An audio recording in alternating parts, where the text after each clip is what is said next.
চিন্তা করুন তো, যদি বিশ্বের সবচেয়ে বিপজ্জনক জলপথটি হঠাৎ করেই তার গুরুত্ব হারিয়ে ফেলে। বর্তমানে হরমুজ প্রণালীতে সামান্য একটি সংঘাত বিশ্বজুড়ে তেলের দাম বাড়িয়ে দেয় এবং দেশগুলোকে যুদ্ধের দিকে ঠেলে দেয়।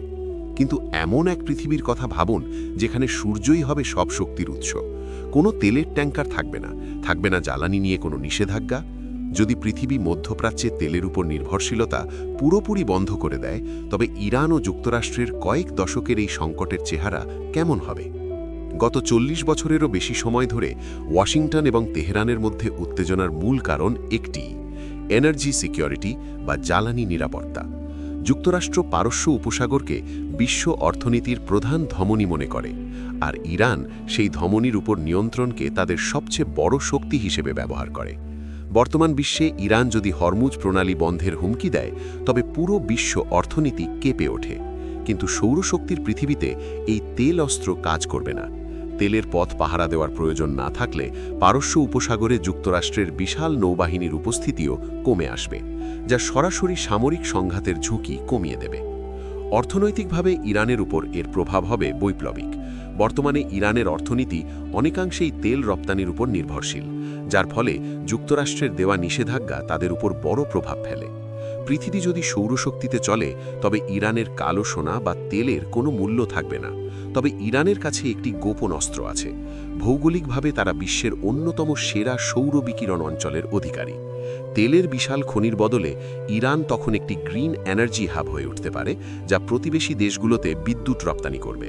তখন যুক্তরাষ্ট্র তেলের ওপর নিষেধাজ্ঞা দেওয়ার সুযোগ হারাবে, যা দুই দেশকেই হুমকি ধামকির বাইরে নতুন কোনো পথে আলোচনার টেবিলে বসতে বাধ্য করবে।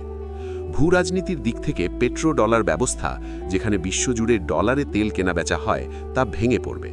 এই ব্যবস্থাটি বর্তমানে বিশ্ব অর্থনীতির উপর যুক্তরাষ্ট্রের বিশাল ক্ষমতা দেয়।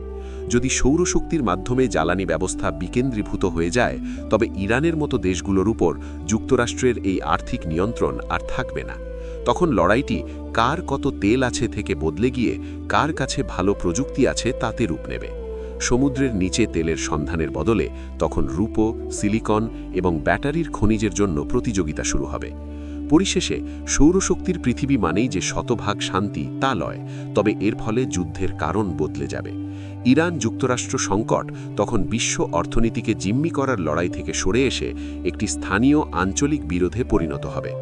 তেলের গুরুত্ব না থাকলে মধ্যপ্রাচ্য আর বিশ্বের গ্যাস স্টেশন থাকবে না, বরং মানচিত্রের অন্য সব সাধারণ অঞ্চলের মতোই হয়ে উঠবে।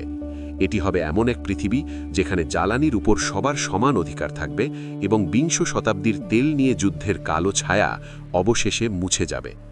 তেলবিহীন ভবিষ্যতের জন্য কি আমরা প্রস্তুত? আপনার মতামত আমাদের কমেন্ট করে জানান। ভূরাজনীতির এই বিশ্লেষণটি ভালো লাগলে একটি লাইক দিন এবং বন্ধুদের সাথে ভিডিওটি শেয়ার করুন। প্রযুক্তি কিভাবে বিশ্বকে বদলে দিচ্ছে তা জানতে আমাদের সাবস্ক্রাইব করতে ভুলবেন না। দেখার জন্য ধন্যবাদ।